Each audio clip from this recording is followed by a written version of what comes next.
Hello and welcome back to another video, and today we're here with a final look at the MotoGP 21 mod. So by the time this video is up, it should actually be released for you to go download. So if you've got MotoGP 20 on PC, you can go download that mod. It takes like probably 5 minutes to actually install the mod, and then there you go, you're up to date with the 2021 season. So there will be a link to it in the description below, so do go check it out if you've got MotoGP 20 on PC. But today we're just going to go through it very quickly. Obviously I've already done 2 work in progress alpha videos, so if you haven't seen those, I do recommend you go check them out because I probably won't be recovering things I've previously covered. So let's get straight into it then, the changes since the last video. So of course, the FIM official sheets are now out. So we have the official entry list, which includes numbers and teams. So that means we know there's been some number changes. So we've got Jorge Martin here, it's now changed from 88 to 89. Whereas before in the mod I had him as the number 8 because of course I couldn't use 88. But now he's using 89, so I tried to make an 89 out of the 88. It's not the best, I'll be honest. I'll probably see if I can improve it for an update perhaps. But for now, it looks okay on track, it's just not so good in the menus. Bastianini is now using the number 23 instead of the number 33, and I actually really like the way this one came out. It's actually interesting how easily you can make a 2 out of a 3. It actually was a lot easier than I thought. I also fixed that bug as well, where in the previous one the number was sort of cut off the side a little bit. It now no longer does that. And then, of course, Lorenzo Savadori has been... well, he's been put on the entry list for now, for the Aprilia seat, obviously for 2021. However, he is going head-to-head with Bradley Smith for the seat, so Smith could end up on the bike. So if that does change, we'll update the mod accordingly. But for now, we've got Lorenzo Savadori, so I've not actually made his helmet. I've just found, there's just a random sort of KYT helmet in the game that is kind of got like coloured stripes, a bit like his, so I've kind of just gone with that. I'll try and make his actual helmet. But I didn't want to put the release of the mod back any further because it had already been delayed by this Aprilia seat. So that's all the changes for the MotoGP class then. So let's head into Moto2, just show up a few little changes there. Not much has changed since the last one because Moto2 was fairly complete. But we have now got Ai Agora on the Idemitsu Honda Team Asia, so there you can see. Obviously, just Honda Team Asia to Honda Team Asia, so the colours line up really well, which is quite nice this year. A lot of the colours are lining up. You'll probably have noticed as well the rider positioning, so in the menu has changed. It's ordered by team, of course, and the teams are ordered by whoever had the top rider in the championship, so that's why Italtrans are first because of Bastianini being first, and then you've got Skyvr 46 second because Marini was second, Mark VDS because Lowe's was third, for example. So I think that's all that's actually changed in Moto2. So we've got Ai Agora replacing Andy Farid Istihar, and I know I'm going to get comments about it. Where is Mandalika Racing Team? They're not on any of the official entry lists, so for now they're not in the mod. But if they do get added to official entry lists, they will be put into the mod. So they're not here in this video because at this point they are not in Moto2 for next year. However, if that changes, they'll be added. So don't worry about it. But that's why they're not there, because I know I'm going to get people asking about it. Moving on to Moto3 now, I didn't actually show any of this off because it was incomplete. So first of all, we've got Sergio Garcia. I think it's pronounced Garcia. It might just be Garcia, but I'm sure I've heard people say Garcia because it's Spanish, but I could be wrong with that, so do let me know if you do know. So on the Aspar bike, of course, taking the place of Albert Arenas. We've got Izan Guevara. I know it's pronounced Guevara. I think it's Izan is how his first name would be pronounced. He is on the other one, replacing Stefano Neppa. So he used an AGV helmet last season and Dionisi leathers in the CEV Championship and the number 28 in that kind of font. So that is why it's like that. Philip Salach, obviously he is stock still. We've got Andrea Mino. So of course, since the Sky of the R46 team will no longer be in Moto3, he was left without a ride, so he went over to the Snipers team and took his compatriot Arbolino's ride. Next up then we've got Andy Farid Istihar, of course, taking a step down from Moto2 to Moto3. He of course has changed his number as well to 19. If anyone could tell me why it looks like he's using Jordi Torres' number font, do let me know, but to me that looks exactly the same as the Jordi Torres number font. Obviously he uses 81 and obviously 19 here. The 9 is very similar to what the 8 is like, so I don't really know what that's about. So if anybody does know what that's about, do let me know, but that's what it looks like in pictures. I've seen it. So we've got Yama Masia then in the Red Bull KTM IO team. So back on the KTM once again, of course, he was on the KTM with the Best Capital Dubai team previously.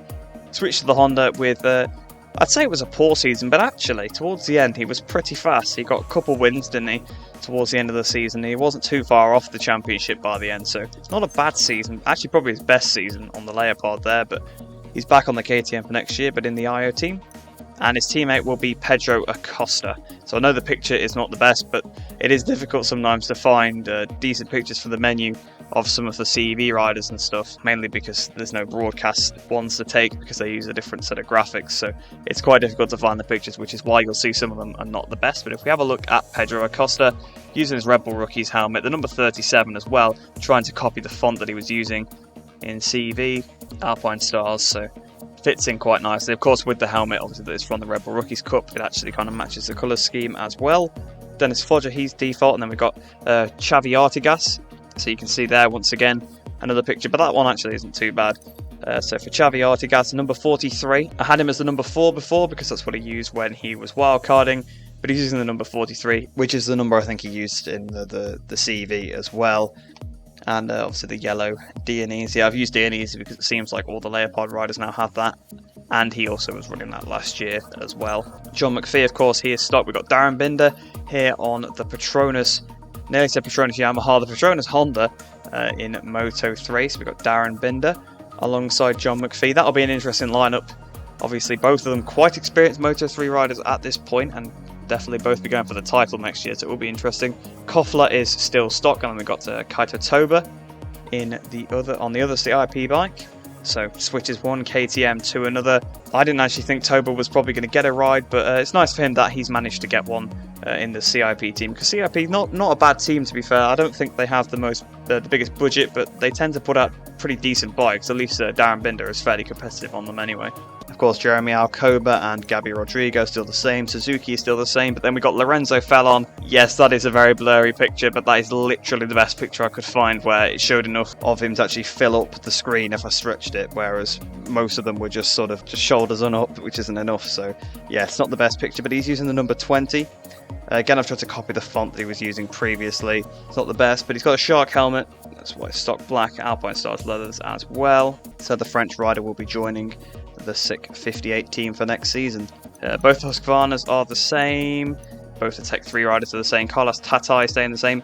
But they're obviously running 2 bikes next year, the Real Avintia team, which is part of the agreement with the Sky VR46 team to have that MotoGP livery split with Bastianini and Marini. Part of that deal was also for them to have the bikes from the VR46 team, and I think some of the personnel, if I'm not mistaken, so it allows them to run 2 bikes next year, which they are fielding Antonelli on the second one. There is Nicolo Antonelli, of course Dionisi leathers, same helmet as previously and the same number as well. So it'll be interesting to see how he gets on the KTM. He's been with the 658 team for quite a few years now, so he'll have to adapt to the KTM. He has ridden it in the past before, of course, because he actually was in the official IO team at one point, so he'll have to adapt back to that bike. We'll see how he gets on. We've got Stefano Neppa then in the Skull Rider team. Obviously previously known as RBA, but it was a long time ago it was called RBA. So the number 82 on the front there, so he just swaps from one KTM to another, so just got to get used to a new team rather than a new bike. And I think his colours actually quite match the scheme quite nicely. Ricardo Rossi staying put in that team. Jason De Pasquier is still stock. And then last we've got Rusai Yamanaka, who moves from the Estrella Galizia team. Of course, they aren't going to be in Moto 3 next year, which is quite a shame because they've been in Moto 3 since it started. But always been quite a good team as well. The last couple of years they've not been so great. That's probably part of the reason why they are pulling out. But yeah, no more Estrella Galizia team or Sky VR46 team for next year. So 2 of the probably big front running teams going to be gone for next season. But there you go, that's Yamanaka. So that's everything shown off. I think we will do a race now, but I'm going to do it in MotoGP. Someone actually asked if I could do a gameplay with Jorge Martin, so we'll take the opportunity and we'll do that right now.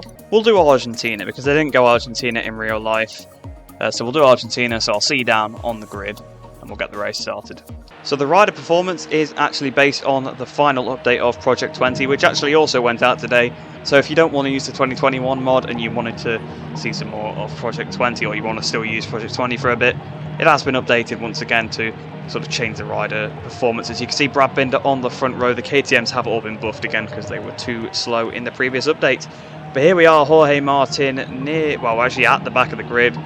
Unfortunately, of course, we don't have faces for those Moto2 riders, so at the minute they're still using the MotoGP riders' faces, so that's why I've got Andrea Iannone's face here, but I'll probably change it to some sort of generic faces that are in the game. So we'll stick a medium tyre on since it is, of course, Argentina. And let's get this one started. Let's see how far up the order we can get in these 3 laps. So that 100th anniversary livery isn't in the mod, by the way, it's just another mod I'm using. I'm in first person for some reason.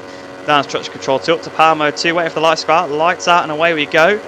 So you can see Lorenzo Savadori on the right hand side, we've gone past him. And then we've got Marini in front and Bagnaia as well. So we go down towards the first corner, tipping it in. Bastianini's on the inside, Lecuona's down. I think he's taken Aleix Espargaro with him, if I'm not mistaken. Spinning up quite a bit out of that first corner. So here we go, then up the inside of Bagnaia. Oh, we don't want to have contact with him. We don't want to have contact with the factory team, that's for sure. The rear grip is really lacking right now. This tyre's not up to temperature. There's been another crash. Salvadori's down, so it's both the Aprilias now down out of this race. We're going past Dinolo Petrucci there. We're trying to get a bit of slipstream on Johan Zarco. And Valentino Rossi down in 13th place, past Rossi. We're going to get the inside of Vinales. We're closing it way too much to the factory Ducati of Miller in front. Vinales is so wide. Oh, our teammate Zarco has absolutely gone into the side of us there. And again, we're still struggling with the grip on the rear. I'm going to go up to traction control 3 just to try and get a bit of a handle on that. So as we go through the long turn 6, Vinales still ahead of us, but we should be able to outbrake him around the outside.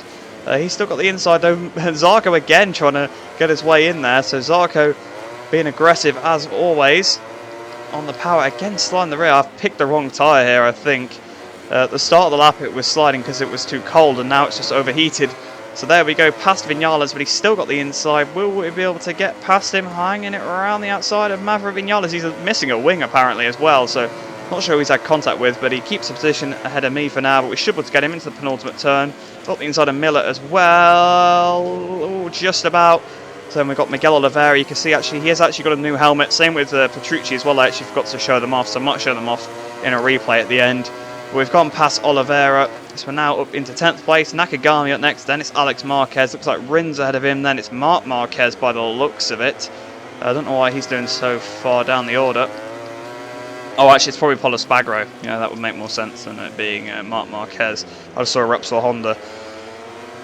Assumed it was Mark, but it's of course it could be Pol. So we're sliding the rear, and look at that rear time. Going to traction control 4. I've got absolutely no choice but to do that. Oliveira 3 tenths behind me, so we've got a fairly nice gap behind because I don't dive bomb from that far back. Looking at the inside of Nakagami, we're not close enough to make the move, but they've all gone a bit wide.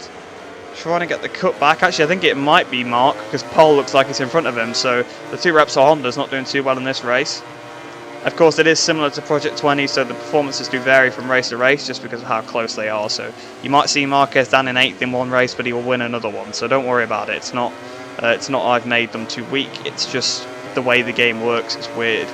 So we're looking at the inside of Nakagami. There we go. We should have that one done. Oh, we've clipped the back of Alex Marquez at the same time. That's allowed Nakagami back through. So we dive up the inside of one LCR, ram into the other, and then don't make up the position at all. We do need to really try and get a move on here because we made no progress on this lap, but the rear tyre is gone. It's so overheated as we go into this corner then. Nakagami trying to run it around the outside, not really sure what he was trying to do there. Morbidelli leading the race, actually doing 36.2. I do a 36.2 as well, so we're on the race winning pace. We go flying past Alex Marquez, and he goes back up the inside, he rams into us, so we've rammed him once, he's rammed me once, so all fair in this race.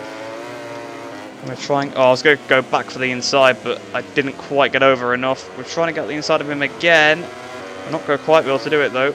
We should be able to get him here though. There we go, past Alex Marquez. Right, Alex Rins up next. Then it is Marc Marquez in front. Unfortunately, it doesn't look like we're going to get a podium or anything, but I suppose that's what happens when you only give yourself 3 laps. See if I can pass Alex Rins at the end of this strip. We should have the power over him. Yes, we do. Looks like he's struggling probably with some sort of tyre issues. He's gone so wide as well. You can see Fabio Quartararo there. up in front of Pol Espargaro as well. Marc Marquez is actually slipping back towards us, so we should be able to get Marc. I don't know whether we'll be able to then get Pol after that. We'll have to find out. But here we go then down towards this turn 7. Pol has got a little bit wide. Oh, but we've got no traction, and you need the traction through this section. Are we going to do a repeat of the previous lap where we dived up the inside of one LCR, ran the other bit with the Repsols? Not quite, but it looks like Marc is actually looking for a move on Pol here, so we might be able to get both of them if they start squabbling too much. And here we go, trying to get the line. We're looking for a move on Marc. Marc is so wide here. That is definitely not going to help him. So down towards the penultimate turn, we should be able to get up the inside of Marc. Yes, we do. On the inside, Marc runs a little bit wide. So does Pol. And Quartararo actually ran even wider. But we're going to flick it up the inside of Pol towards the line. We do it. We have a massive high side after the race. But we just beat Pol Espargaro. So there we go then. At the end of that race, Franco Morbidelli wins ahead of Joan Mir in second. Brad Binder in third place. Fourth place for Quartararo. Fifth for myself. I was playing as Martin. So not a bad recovery there, and we just snuck underneath Pol Espargaro at that final turn. Like I say as well, the AI performances do vary a little bit from race to race. Like Rossi will not be last in every race. He shouldn't actually finish last at all. I don't think I made his AI that bad, so sometimes you do get these weird quirks where the AI are a little bit worse than you actually set them. I don't know why that happens, so if that happens too much, I'll probably have to put out a patch to fix it. But you can see all the Ducati sort of down in the back, Petrucci not doing too well, but there was all those crashes on the first lap, and of course, both the Aprilias retired, which is pretty unfortunate for them. So before this video ends then, I will show off the two helmets I was on about for Dinolo Petrucci and Miguel Oliveira. So quickly before I show you off the helmets, I'll show you why I was confused why Rossi came last. It's because he wasn't last, but the game gave him last anyway. You can see there's quite a few riders behind him still. Not as many as you would like, probably, but there is still quite a few riders behind him. And here we go. He comes over the line. It's just swapped me to Bagnaia, but that's it. That's the end of the race. So he finished in that position, but it gave him last place. The AI can't get penalties either, so I'm not really sure what happened there, but just thought I'd quickly add this in. I only noticed it after I actually finished recording the video, so I just thought I would add it in. But yeah, that's why I was confused to Rossi finishing last, was because he didn't. So here we are then, having a look at the Miguel Oliveira helmet. Of course, he's taken a step up from the Tech 3 team to the factory team, so he'll go back to full Red Bull sponsorship rather than the Red Bull Organics. But that is the Miguel Oliveira helmet. And then now for the Dinolo Petrucci helmet. So obviously, as you can see, that sort of Toro Rosso-esque blue.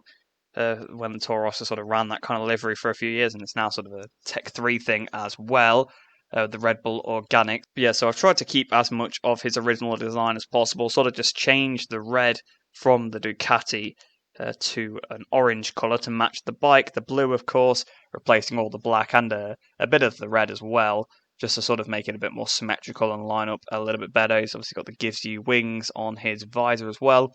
I don't want to pat myself on the back, but it's probably one of the best helmets I've ever made. Which doesn't say much because I'm pretty bad at making helmets. I tend to stray away from it for that reason, but as of late I've become a little bit more confident with making helmets, and I'm actually really happy about how these ones have turned out. I've also got the Simply Cola logo as well, replacing the Lenovo logo on the top of his helmet. I thought it would be best to go for the Simply Cola to replace it, because otherwise it's just a big gap where that sort of Dinolo Petrucci black pattern just ends because there's supposed to be a logo there. So I thought I'll slap a logo on it again, and then I actually think that adds to the helmet. It makes it look really nice in my opinion. But that is it for this video then. That is it for showing off this mod. This mod will probably be in basically every video I do from now on. I'll have it on at all times on the game.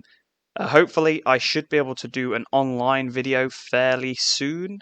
And I'll also try and maybe record a career mode video at the weekend, but I'm not promising it, so if you get disappointed, apologies, but I'll see if I can do a career mode video, get that season finished, and then maybe start a new season with this mod on, so with the corrected rider lineups. Of course, some of them are correct, but I made the season a long time ago before a lot of the moves were confirmed, so Dovizioso, for example, still in the sport, same with Crutchlow on the Aprilia, so yeah, in my career mode it's not accurate, but I probably will update it to put this mod on as well. So then we have the accuracy for all three classes as well. So when we do the Moto 3 and Moto 2 junior races, you can see the right riders and the right teams and things like that. But I hope you have enjoyed this video. I hope if you do have MotoGP on PC, you do enjoy the mod. If you choose to download it, of course, you don't have to download it, but will be in the description below, because I'm going to try and time it so that as soon as this video goes live, it should go live on Race Department at the same time. So hopefully I'll do the timings right, but it should be, by the time you're watching this video, should definitely be in the link in the description below. But like I said, I hope you did enjoy this video. Hope you enjoyed the rest of your day. Hope you're all staying safe. I shall see you in the next one.